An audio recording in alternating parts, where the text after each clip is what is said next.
অকুণ্ঠ জনসমর্থন থাকার পরও অন্তর্বর্তীকালীন সরকারকে কেন ১০০ দিনের মধ্যে ইনডেমনিটি অধ্যাদেশ জারি করতে হবে এমন প্রশ্ন তুলেছেন বিএনপির স্থায়ী কমিটির সদস্য ডক্টর মঈন খান। এ সময় এই অধ্যাদেশ জারির কারণে শঙ্কাও প্রকাশ করেন তিনি। দুপুরে মিলেনিয়াম ইউনিভার্সিটিতে ছাত্র জনতা বিপ্লবের ১০০ দিন শীর্ষক গোলটেবিল বৈঠকে অংশ নেন মঈন খান। বলেন, এই সরকারের প্রধান কাজ হচ্ছে দ্রুত, স্বচ্ছ এবং অংশগ্রহণমূলক নির্বাচনের ব্যবস্থা করা।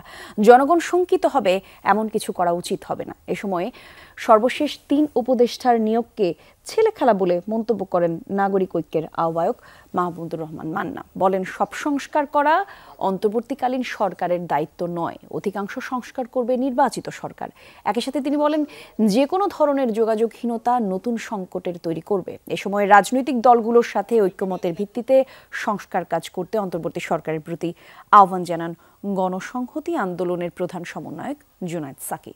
১০০ দিন এই প্রশ্ন যদি না উঠে থাকে যে এটা আইনসঙ্গত কি আইনসঙ্গত নয়, আজকে সরকার কেন এই ইনডেমনিটি আইনের দিকে ধাবিত হয়েছে? আপনাকে বলতে হবে যে আমি বর্তমান সময়ে দাঁড়িয়ে এতখানি পর্যন্ত হলে সংস্কারের ব্যাপারে স্যাটিসফাইড। আপনি কি চান?